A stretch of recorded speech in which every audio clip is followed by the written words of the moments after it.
Bismillah wa salatu wassalam ala Rasulillah.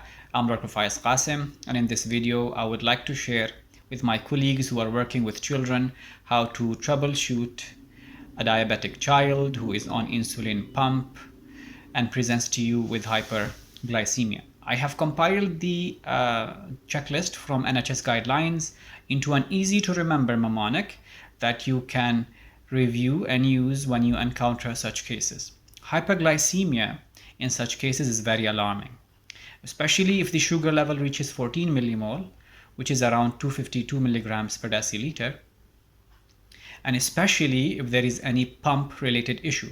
As you all know that the pump is supplying a child with a rapid acting insulin which has a very short half-life, so any cutoff in the supply would readily make the patient at a very high risk to go into diabetic ketoacidosis.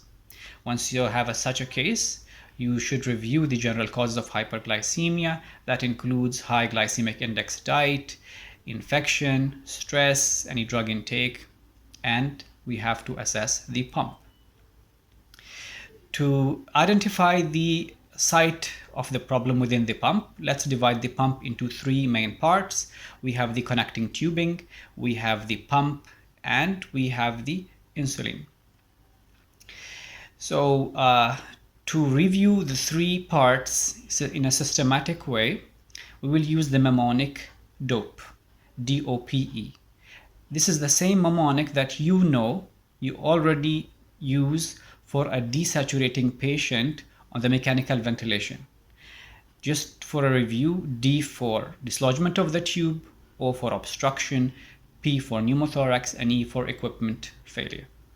Now, to apply it on the insulin pump is D for dislodgement. Now, dislodgement, we have the connection, the connecting tubing. We can have any dislodgement at the connection site, at the pump site, or at the body site.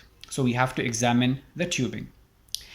And we can have obstruction within the tubing. So D for displacement, O for obstruction from within. We can find a blood clot, an air, or we can see whether the tube was primed or not.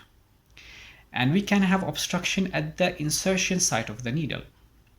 And that can be evident by the presence of any swelling or erythema, and we can ask the patient for any pain at the insertion site. Now comes the P. P for pump. We will check the pump, the time and the date. We will check the infusion rate. We will check when was the last bolus given by the pump, and we will check the battery, and then we will do a self-check. Pump, we will check for the time and the date, infusion rate, last bolus, we'll check the batteries, and lastly we will do a self-test or a self-check. E. E for an empty insulin cartridge. So we'll check the cartridge whether we have the insulin supply or not.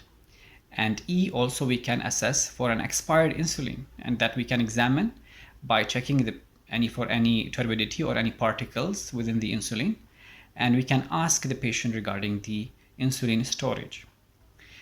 In this way you can assess whether there is a pump related issue or not. In the next video, inshallah, we will talk about how to manage the hyperglycemia. Till then, take care. Remember us in your prayers.